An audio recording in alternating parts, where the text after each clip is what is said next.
Trôi mồm cào. Ê, đặt một kia lên đi. Cua đây, cua dưới đọ.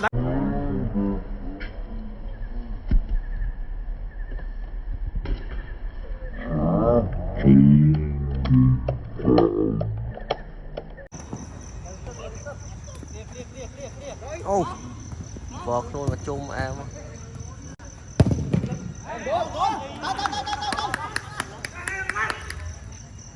Cuốn o chọc đi mai.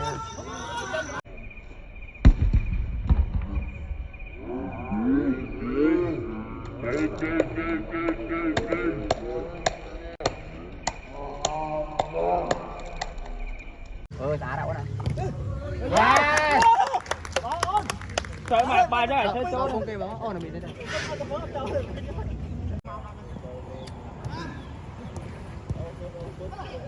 Bảy nè.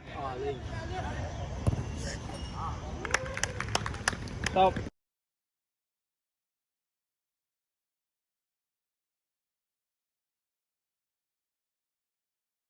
Lẹ. Đi về từ lực trường của. Trời nó lo lắm mấy. Em lo mày âm sam sắp rồi. Người đánh bay à. Đánh ấu chẳng.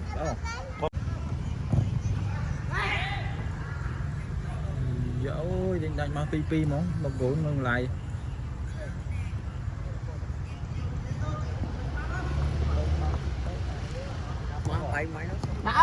Sụt. Cặp mũi sụt. Trội mà thà. Bật lõ. Bàn mày mà tiếp cho mai tiền. Ai kia điệp. Đánh tôi mong nước mà cái áo đó. Cầm chun ngay với chun chất mau.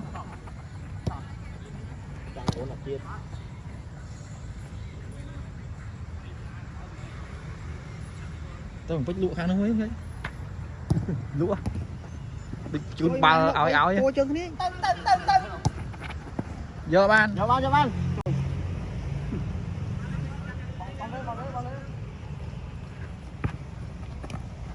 Mời tới. Tam mũi mắp bái nè. Cầm lúc.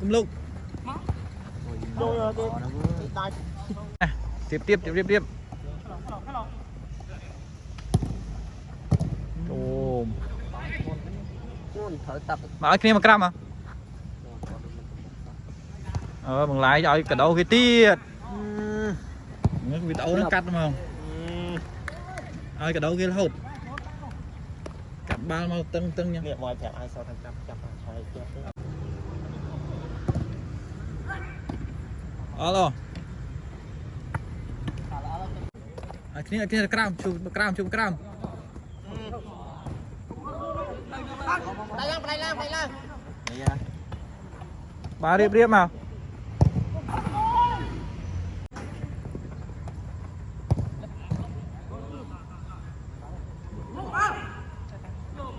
Hai lên qua hai trên kia mà. Đây lái tới bông liền. Kia mà có mấy khối kia.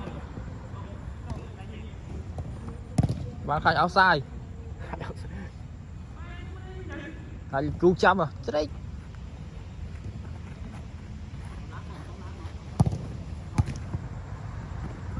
Tám kia tiết.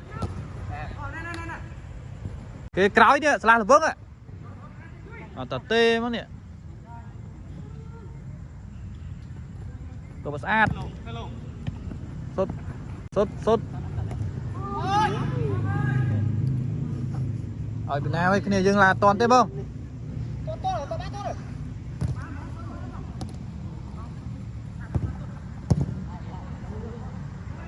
Cái rút lán gặp giật đò một cuốn. Dừng hay áo sai. Ê kia tích. Tôi bật chuột. Ai kia. Tàu tam tiết. Cặp.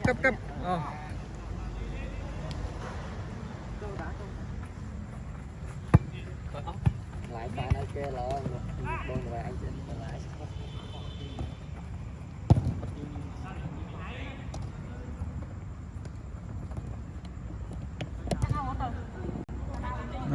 Free tiết.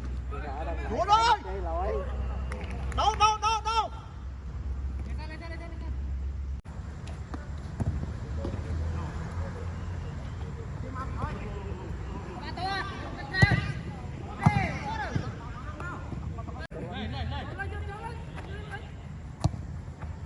Rồi chọn kia bát.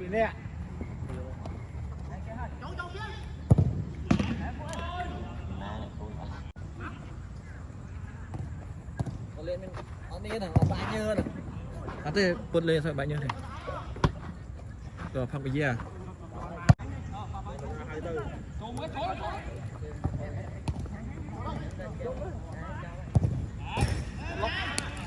Gồm không mà bạn bắt ra trong mồm bọc Chứ không như lớp pi bảy. mình cho thằng gì đây giờ lên kia mà nó phải nó Bao nhiêu lớp kia mà bảy pi. bay Mau check cái này. Sụt lên nào. Rung bong lại. này Property crop à? Yes. Trời má, em bên khó chốt đấy. Trời má. Ba bây giờ trong nhóm lấy phun sai em lên thành chấm được rồi. Và hot điện.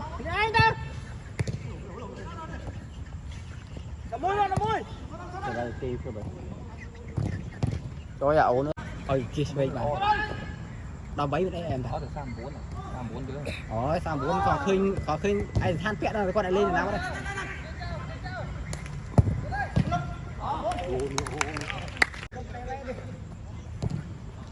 ây da rồi thay chốt ok pro má này áo này tốt đâu còn má tốt ok này em chơi áo ngắn đây pa đây trời tôi kẹt soi em kìa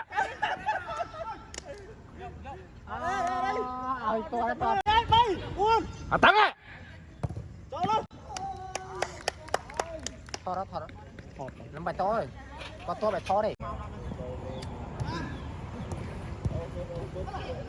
bảy nè stop rồi trời cái chỗ đấy á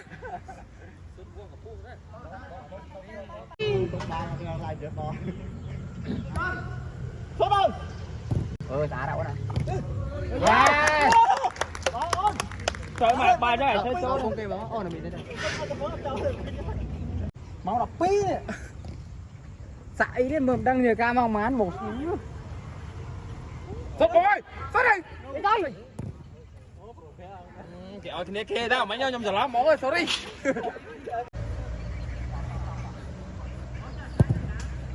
tôi một cái đá trời nhanh ok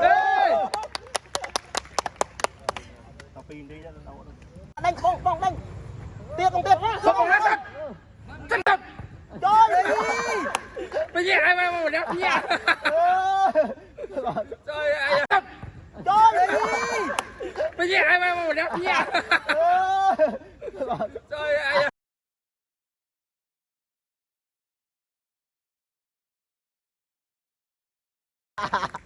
ba lỗ nè gỡ nó bánh chào ấy chào ai cắt ông bánh chào bỏ ra cắt không à mà còn đây mà lấy á có mấy bánh mong là thiết anh ơi tăng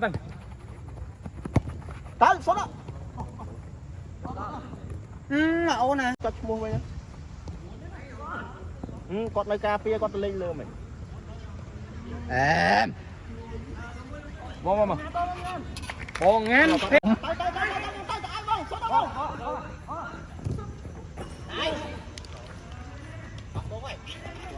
nơi đó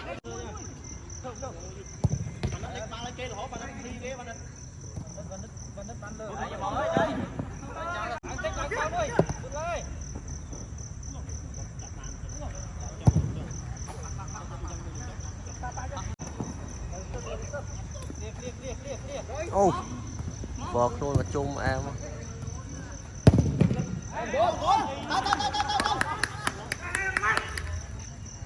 con o chọc đi mai ô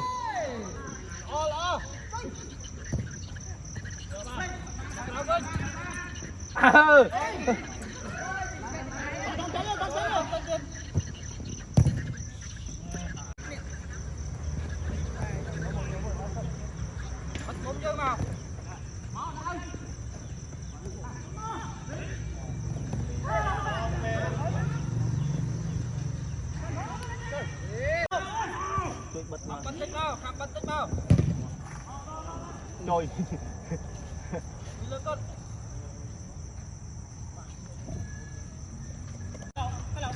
thôi tao nhận vác cầm một châu bê cầm châu cái tay đây thôi tao nhận vác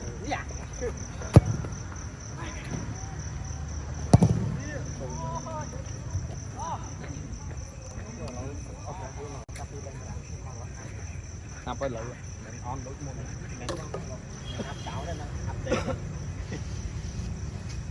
tiền to nhắm on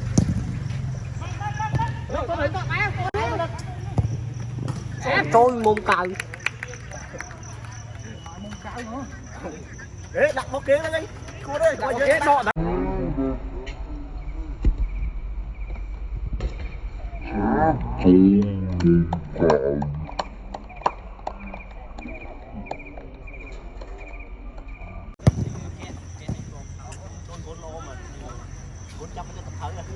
buồn o ngay về xa con o người nâng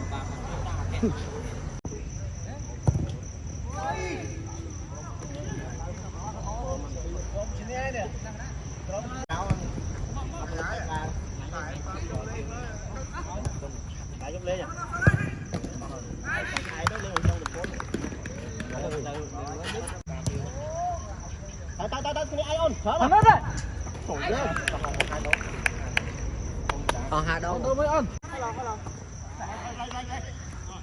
Rồi người cho ba rồi.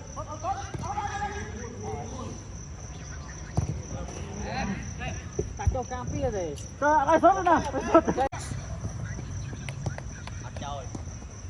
cho trộm lại ôi lại bắt con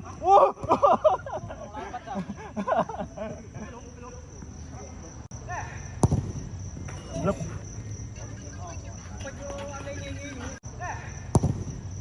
lấp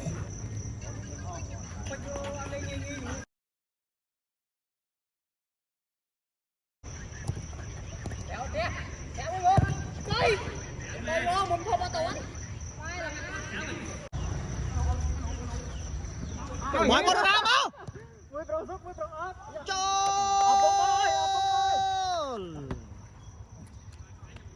Kelako lek chất sắp râm buồn rốt bí cho man tao ăn pa ba đấy bà kelako ba này học toàn ăn pa ba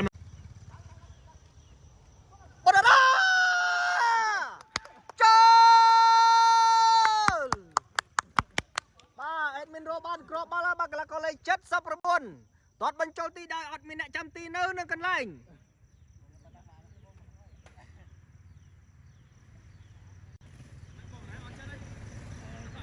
admin lo men ngày nay ba admin lo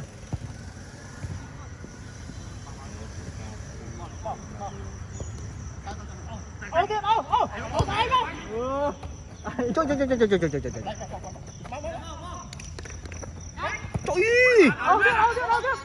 come in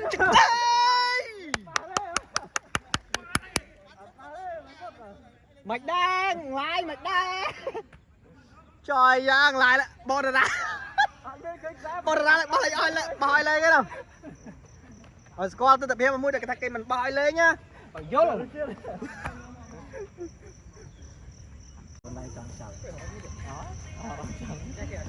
đi vào đó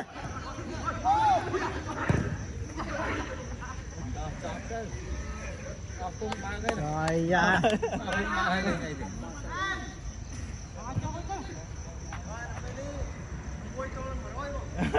mà ra trời ơi ôm lên cái nắng nè là con oi những cái crop pic nha này tranh bị phun lên máu nè trời ơi bỏ anh lái mà khóa ba lần ơi hot